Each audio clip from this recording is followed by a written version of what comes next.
Hey guys, it's Nick again here at the front of the episode. Just want to let you guys know again about the Stand Against Evil fan club that you can go to on Facebook. You can hop on over there and show all your love for all things Stand Against Evil, as well as participate in some of the fun trivia they got going on over the weekends. And also for any of our international listeners, just want to let you guys know that Stand Against Evil has been picked up by Fox UK and is airing on 11:30 p.m. Thursdays. Thank you guys so much, and let's get to the show.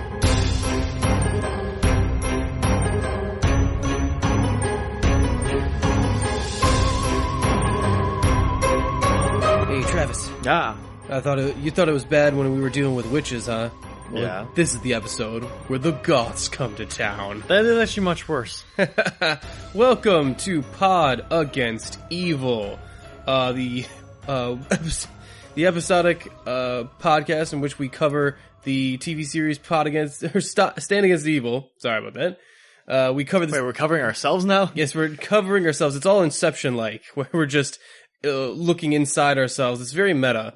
No, we're covering Stand Against Evil, episode by episode, and having a great time doing it. And this one, man, if this is the season of the witch, I don't know what is. Because we're talking about episode 6 in season 1, Gleaning My Coven. So, not the best. Not the best of the pun-related titles. I'm going to go out there on a limb. Not my favorite. Nah. Not of the titles. But that's all right. It's not all is in a name, Travis. And speaking of not all being in a name, what is our names? What are the names of the people covering this episode with a bad name? Why, it's me, Nick, the Merc with a mic, and my fellow God of the Pod co-host, Travis. And I am so kind of excited to talk about this episode. Yeah. Well, this one isn't super my favorite because it's super plot heavy. Yeah, I mean, the plot points are important, and they're actually very revelation type things, but at the same time, it kind of made the episode boring. This was like an important episode to get out of the way because it really reveals a lot about like the setup and the world and what's going on. But as far as the funny, joke a minute pace that we're kind of used to for this show, not a whole lot. It's just not a lot going on. But without further ado, let's see, what is the plot synopsis for this one based off of IMDb here? We got the storyline here. Denise gets mixed up with a group of goth kids who come to town hoping to contact a demon. Unfortunately, they succeed, and Denise finds herself possessed by said demon, creating a tricky situation for Stan. Now, my question is, you'd think that, goth kids would just be outlawed in this town. I mean, it's a small town to begin with. I guess the excuse they come up with in this episode is that they come here to, it's like Burning Man for them. They Except women. Except actually burning people. And, I can kind of get that. There's people who visit the high school of that was filmed, where Buffy the Vampire Slayer was filmed. So I get, the whole popular, culture thing going on with the witch burnings. But in a town that actually has demons. Yeah. I just feeling like anyone says, I'm part of a coven. We're going to ask you to leave now or you're going to jail. Yeah, so that brings us to our opening. Of course, we open with a flashback usual. Like we usually do. It flashed back to this certain bed and breakfast where there's this a baby being delivered. Only it's not a baby, it's some sort of horrible tentacle monster. Yes, the mother was having way too much fun for her birthing. Usually birth is not that much fun. Well, I'm going to steal a line from Stan later, but there's nothing more scarier than when a woman's laughing for no reason, and she shouldn't be, and she reacts ridiculously and chokes the baby demon thing chokes out the midwife, so that's not fun. Now, what was interesting to me is that I don't follow what that was about. No, the thing is that, spoiler, it never comes back. Was that Minerva from? I assume that was Minerva, but it doesn't make sense later when we get the reveal of what the actual where all the witches are actually coming from. Mm-hmm. Yeah, no, that whole thing seemed really irrelevant. Usually they tie in more with what's happening in the beginning, but we cut forward to present day, and Stan has run a red light, and Evie's given him a ticket. And I love this interaction here. It's just ran a stop sign. Giving you a ticket. No, you're not. I never gave the guy who was a sheriff before me a ticket. Yeah, that's because he died while he was still sheriff, just like every other sheriff of Willard's Mill. Yeah, because they all died. Yep. Kind They of hard. all died. Like, do you think I forgot about that? And He also calls her Wonder Woman when she's come out. oh, great! So here comes Wonder Woman. And I do like that he talks about, he whispers like, "I'm putting sugar in my coffee." Like it's some kind of shameful secret. Yeah, and he's like, why do you need to keep that a secret? I can't let people know I take my coffee sweet. They might think I'm a little sweet if you know what I'm saying. It's gay to sweeten coffee. He does fire back with the, stereotypical manly line of comparing himself to John Wayne. Mm-hmm. Look, do you think John Wayne took sugar? I don't. I think he took it black and acidy, like drinking a battery. And basically this whole thing comes down to Stan is ashamed that he cannot take his coffee as black as his soul. Yeah. I'm just like, aren't cops known for, like, eating donuts? Which are sweet? Speaking of black soul, who should be walking across the street but our friendly neighborhood goth kids? Mm-hmm. To which Stan points and says, "You should be talking to the real criminals of this town. Look at them, not breaking any laws whatsoever." To be fair, they were going to basically attempt to.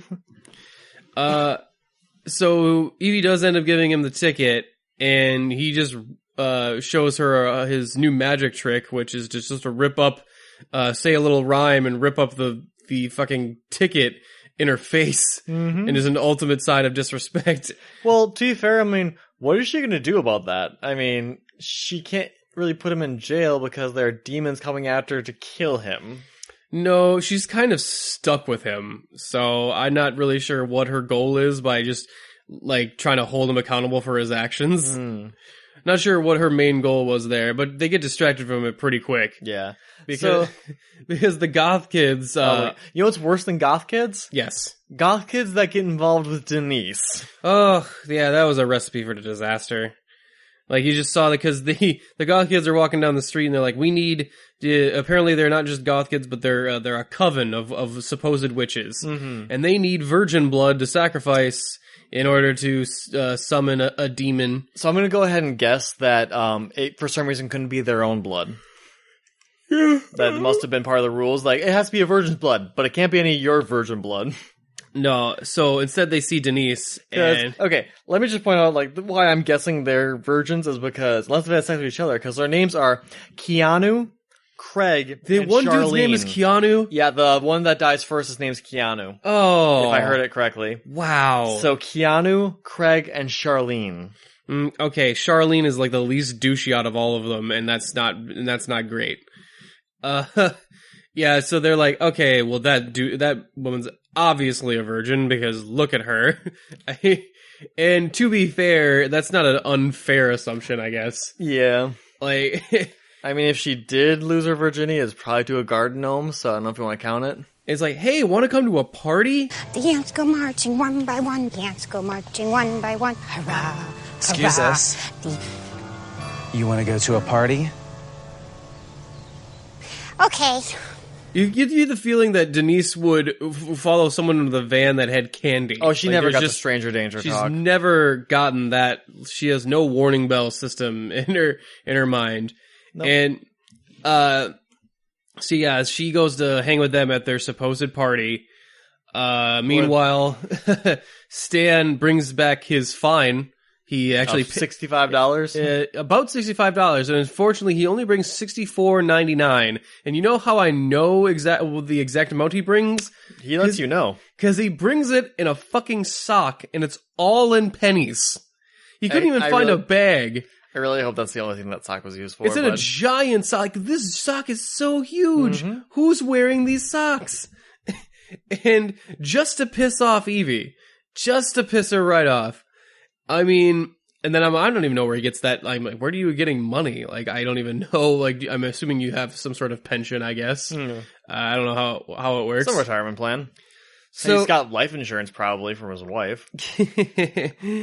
But hey, we also get to mention Drinkwater doesn't really get a chance to be gross in this one. Drinkwater gets so little screen time. She's just like, you can't give Stan a ticket. So yeah, unfortunately, most vile person for this episode goes to Stan. It kind of defaults. It's defaults to Stan. from just being completely disrespectful. Because Hitler doesn't show up in this one. Hitler does not show up to save him from the judgment on this episode. And yeah, I mean, the other Goth kids, we don't get enough time with them for them to win the Most Vile Person award. So it's just Stan talking about how gay it is to sweeten coffee. Mm-hmm. And being a general homophobe. So unfortunately, I'm surprised. This is the first time Stan has won Most Vile Person for our podcast. Oh, it took 6 episodes. 6 episodes. That's impressive, First actually. time. All right. Good for you, Stan. Yay! Ooh. I guess. It's an accomplishment. So we cut back to the party with all the Coven members. Yeah, where Craig is dressed Craig is wearing kiss makeup for whatever reason, Yeah. and the other two are wearing... There's one jaguar mask that I guess is kind of normal, but that horse mask is like the stuff that nightmares are made of. You've never seen one of those? I have seen them around. Okay, because I would say we must have seen at least one of those at the convention. We saw one at just the other week at Anime Fusion. I saw one hanging around. I'm like, I don't know what those are from. I think the person was supposed to be Bojack from BoJack Horseman. No, those masks are just their own. They're their own thing. Their own thing? Yeah. God, it's I don't know so where it originally came from, but it's just like, it's the depths of the internet now. It's so disturbing looking. And we get a cut of it later. We'll get to there, but it gets weirder and weirder. It's kind of like those T-Rex outfits. They just kind of appeared, and now they just exist on their own. But the T-Rex outfits are cute. Right. Like, they're adorable. But they kind of come from the same place. They just kind of Okay. exist now, and we don't talk about them. So they end up, sacrificing, they use the virgin blood in order to, and they mix their own blood with it. Craig cuts his own hand. Which hurts. Which is a funny, I do like that funny moment of, the normal, when everyone cuts their hands in these things, they never react or they grit their teeth and they go, like, when they cut, like, this is the first time you ever hear anyone go, ow, ow, ow, ow, ow. Ow, ow, ow, ow, ow, ow, ow, ow, ow, ow, ow, ow. Yeah, so I thought that's gonna hurt. I thought that was, I actually appreciated that. I thought that was funny. And I did like that the ritual does seem to work. They summon something seems to possess Craig. We find out what it is later, but for now it's mysterious. And it actually kills Denise. Yeah. Like, it actually straight up murders her. And the what do you call it? The other Coven members, Keanu and Charlene, show up later at Evie's office just like with blood splattered all over them. Like, I think my boyfriend murdered people. He's not your boyfriend. And he starts the running joke of whether or not Craig is Charlene's boyfriend. Which, considering that he's now possessed by a witch, probably irrelevant. Now, there's another small moment I like here too, where they're drinking out of a cup, and the Keanu like just asks, What is this? Water. he doesn't recognize what water tastes like. That's disturbing. Well, also you mentioned that Evie is, when they come in currently, putting pennies into penny rolls. I'm like, why? I don't know. She's getting her money, I guess. She's getting that money. Can't you take it to the bank? Like, Well, I am like, I do love this, like, she's gonna be 1 penny short, and I don't know if she is gonna, Stan threatens, like, I dare you to take me to court over a penny. I fucking dare you. So, they mention, that Craig has killed someone. like she actually does not take this nearly as seriously as she should to begin with. Because she's just like, okay, who'd they kill? Like, no, this should... Denise, when it says Denise Miller, she's like, oh shit, now I should probably care. It's like, you should have kind of cared the whole time. I- You're kind of the sheriff of this town. But yeah, it turns out Denise is walking through the door. We cut back to Stan's place. Yeah, she's all right. She She's walks fine, right through the door. I mean, I do like Stan playing the crossword puzzle before she comes in too. Mm-hmm. How many letters? Another word for lawyer, asshole, and he doesn't have enough letters. He doesn't have enough spaces for it, so he puts an exclamation point at the end. So I found that entertaining. Almost all his other answers were names too. I'm like, that's probably not right. Maybe he plays just his own version of the crossword every morning. I do like when when Denise walks through, she's like, "Hi, Dad," and then she walks in the other room, and of course Stan doesn't really notice anything, but you do hear a creepy laugh, like, I love her little laugh. and it was like, and I do love Stan's reaction, and he's just like, here's the exact quote, which I mentioned before, which was, Nothing says trouble like a woman laughing when shit ain't funny. okay, that's a pretty good line right there. That's a good line. Like, it's sexist and it makes him an asshole, but it's also pretty good. But it's so true, though. Kinda Like, is there's, true.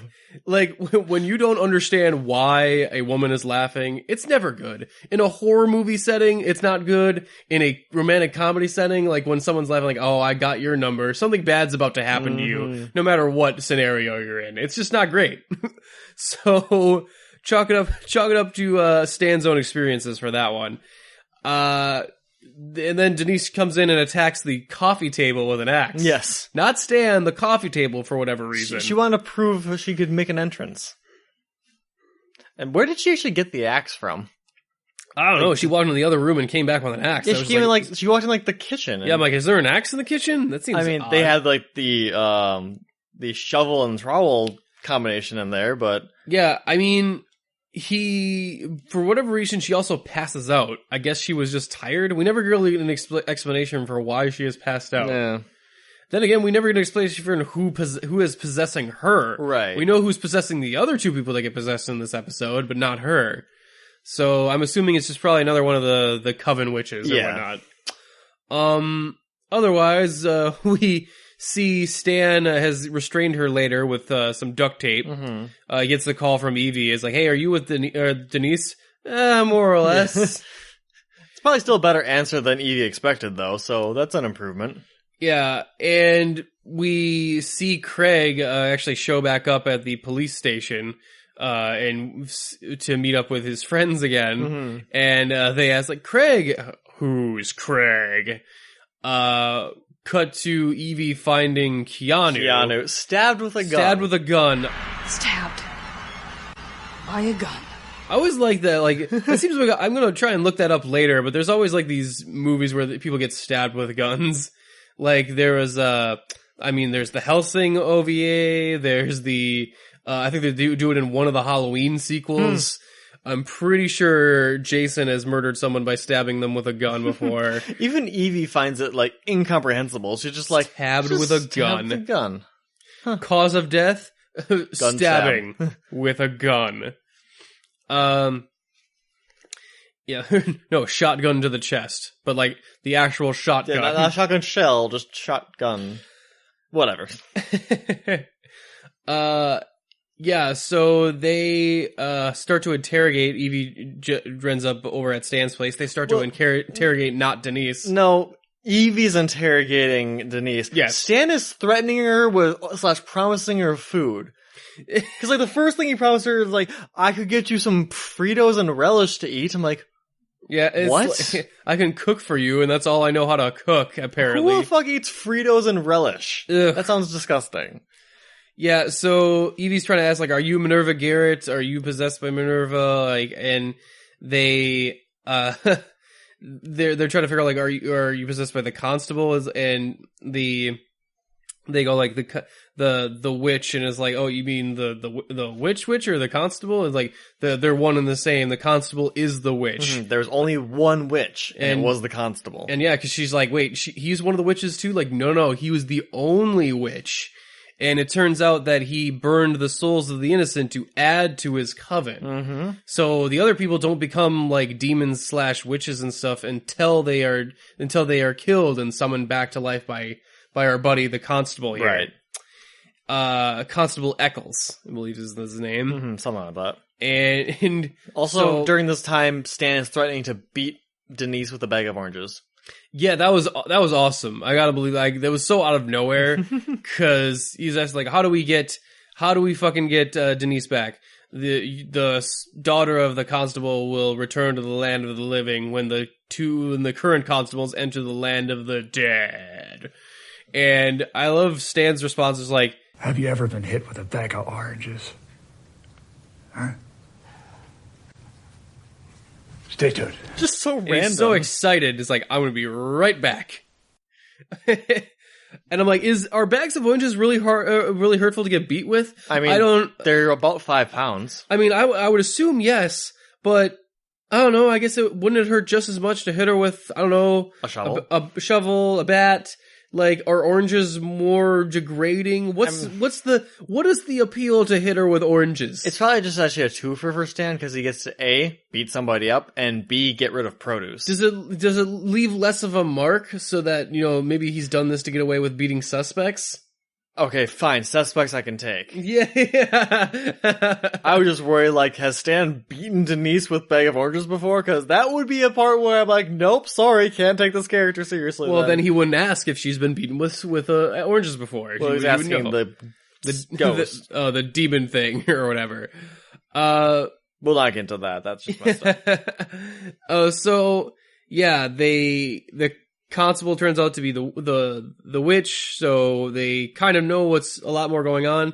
They've alluded to this in previous episodes. They've kind of sown the seeds of this overall twist. Well, they keep bringing up the constable. I'm like, okay, well, there's obviously something important with him, because he can't, like, either he's crazy and they gotta give him a reason for being crazy, or something else, and this is the something else. Anyway, they return to the house, the bread and breakfast of Minerva Garrett from the opening, and where the demon birth cave came about, Which again isn't brought back up. Mm-hmm. Well, I think this is where the witches also did their ritual for the what do you call where they killed Denise. This is where they were staying because of that thing that happened there. Yeah. And I just didn't recognize it at first because now it's well lit. Right. And that room looks completely different when it's lit the way it is. Well, it's also like however many years later.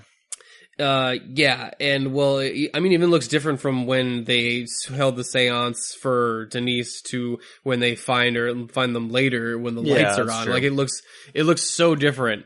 But we find Charlene there, who I guess was kidnapped by, Craig, or not Craig, Constable Eccles, as he has now possessed her, or possessed him. And they find, Evie finds all the weird pentagram and masks and stuff, the all furry masks. the weird stuff used for the ritual to summon Minerva. And she's like, okay, well, can you guys do this again? Like, well, yeah, I probably could. Like, okay, we're going back, but you made a mistake of trying to do it here. We're gonna go back to the scene of Minerva's death, and that'll probably do it. And I do like where she's like, Constable Eccles was the only witch in Willard's Mill. He's the one who possessed your friend. My boyfriend. God, I don't have a dog in that fight. like, I love Evie's reaction. She's like, I don't have time for this shit. Just don't really. I'm not invested in whether or not he's your boyfriend or not. Okay, largely irrelevant to me. So yeah, they return to the scene of the crime, and meanwhile, Denise is just duct taped in the back. Yeah, she's just hanging out in the Just squad hanging car out, like the whole like, rest of this episode.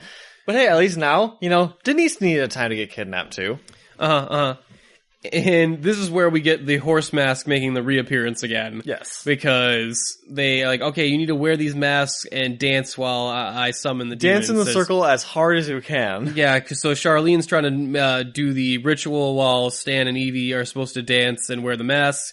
Stan is like, I'm not a voodoo guy. I'm not going to wear this mask. It's like, okay, we'll just dance around the circle here. Well, I'm definitely not a dance guy. Like, if I'm not a voodoo guy, I'm definitely not this. You know what? At some point, the world is going to end, and it's all going to be because of Stan's homophobia. Yeah.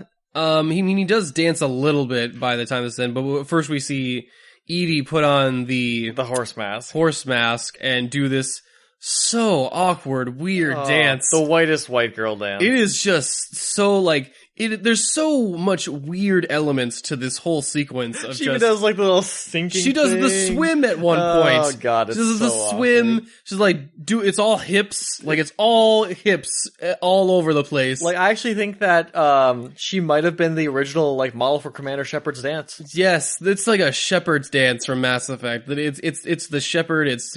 It's awful, and the horse mask is not helping because it's only hindering. It's like the horse mask is creeping me out, and now there's gyrating, and I'm like, this is ugh, this is wrong and creepy, and I've seen people explode on this show, and this is the most visually disturbed I've ever been. Yeah, And technically she's just a centaur right now. And then Stan does this awkward clap thing, like he's almost like moving to a rhythm, almost. like to his own rhythm. Like I don't understand what he's doing, and Evie's still dancing, and I'm just like, this needs to end. This is so weird. I'm feeling so awkward right now.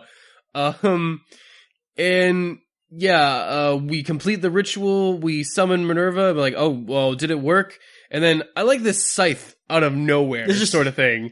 Like Evie ducks like even before she even knows, like, oh shit, the scythe. Like, okay. But she doesn't manage to avoid the backswing to get knocked out. Yeah, she gets headbutted essentially with the foot of it. Yeah. And Stan gets immediately taken out as well, leaving it just Charlene, who is now possessed by Minerva Garrett. And it becomes Constable Eccles versus Minerva Garrett with two possessed bodies. Constable Eccles.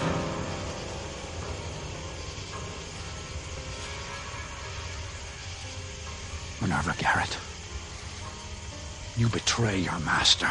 I have no master. Which is kind of badass, actually. Yeah. Like, it's kind of neat, like, to see these two kind of go at each other, and, like, Minerva give the constable her, like, I will not let you harm these children, I won't let you add them to your coven, like, fuck you, and it's like, you can't do anything to stop me, stereotypical villain dialogue, and they end up trying to kill each other up until Evie recovers out of nowhere. And like, hey, Craig, who's Craig?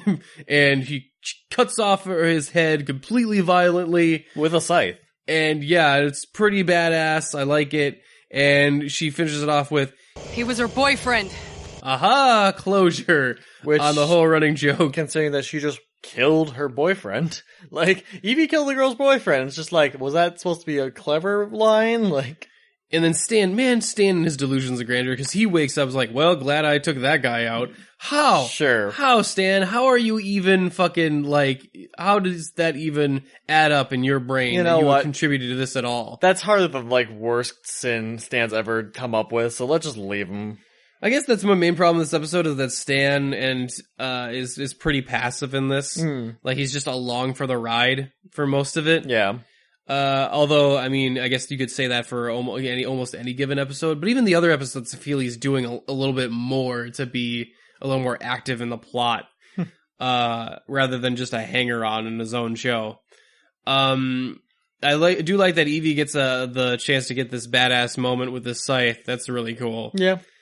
Murdering a goth kid. Man, if there's any high point of this episode, it's Denise back in the car and the duct tape. She's fine now. She's just duct taped in the back of the squad car.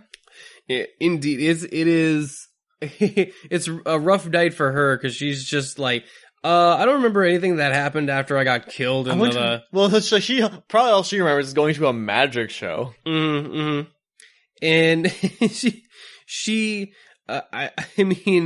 she's so confused. Like, anyone want to tell me this? Like, and Stan's like, Evie, you want this? I'm pretty tired. Can it wait? I just cut her boyfriend's corpse's head off. Actually, he's not my boyfriend. Charlene? For Christ's sake. Come on, Charlie. Like, Evie and Stan are like, come on, man. Like, really, after all this, and we go through this whole thing, now you're gonna admit that you weren't as close as you first thought? Right. Ugh. So that's a pretty fun way to end it too, with Denise just like, well, what the fuck? You guys are not telling me something. I definitely feel like I missed a lot of the plot here. I feel like this was an important episode for me to not remember. Let's face it, it doesn't matter. Well, yeah, anyway, this is one of her first endings without, like, a super cliffhanger, because normally we get the constable and, like, or the crow scythe guy with, that's usually everything, but we saw him through most of this episode, so there's not I guess, we could have had, like, a little last-minute thing at the very end, but... And no one exploded. No one did explode. We had one decapitation, and that was about it. And one stabbing with a gun. And one gun stabbing. So pretty light on casualties for this episode. Or at least light on cleanup. I mean, not even any locals died. It was all the goth kids from out of town who came in to do their seance thing. So yeah, again, maybe not the strongest episode. Still, it's very, it's a pretty necessary episode. We gotta get through a lot of this plot stuff.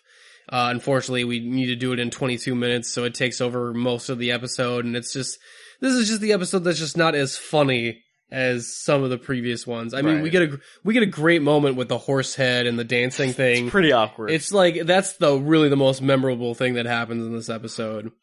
Otherwise, we do get to see the constable full on for the first time. Mm-hmm. And he's played by Randall Newsome. Newsome. I do like that him is known for category in Tremors. There's known for category in IMDb. It shows up as Tremors for second unit director or assistant director. Wow. They couldn't even decide what his title was. It's second unit director or assistant director. He was one of those things. It's just whichever. Who cares? But yeah. Day to day. But yeah, another kind of genre actor. He's been in stuff like the Vampire Diaries. He was in Boy Meets Girl, Boardwalk Empire. He's one of those actors that is very much, you'll see him around, and I definitely went like, God, I've fucking seen you before, but I don't know where. I remember him from Hidden Figures, actually. Oh, okay. He was the Russian scientist in that. Ah. Very small part. But it was the only time I recognized it. I kind of like, oh, this guy's got a interesting kind of old man, grizzled look sort of thing going on for him. I mean, I do like the whole versus thing for the two possessed people. Mm-hmm. Like, that's pretty cool. Yeah.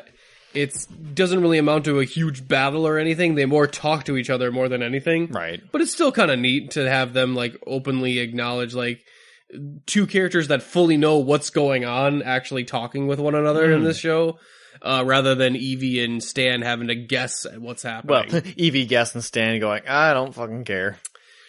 But yeah, overall, another episode down, my friends. Mm-hmm. Two more to go. 3 if you count season 3, or 2 rather. Other than that, this has been another successful episode. Thanks for joining us and listening in. If you'd like to listen to our other back catalog on iTunes, just go to Pod Against Evil and subscribe to us there. That's great for us. We like that. Or if you want to help us out even more, you can give us a 5-star review on iTunes. That helps us out so much. We would love that. We can't tell you how much we would love that. Give us a 5-star review, and in the review box, just write a little something. I don't know. Write in how you thought more people should explode on this podcast. It could be happening.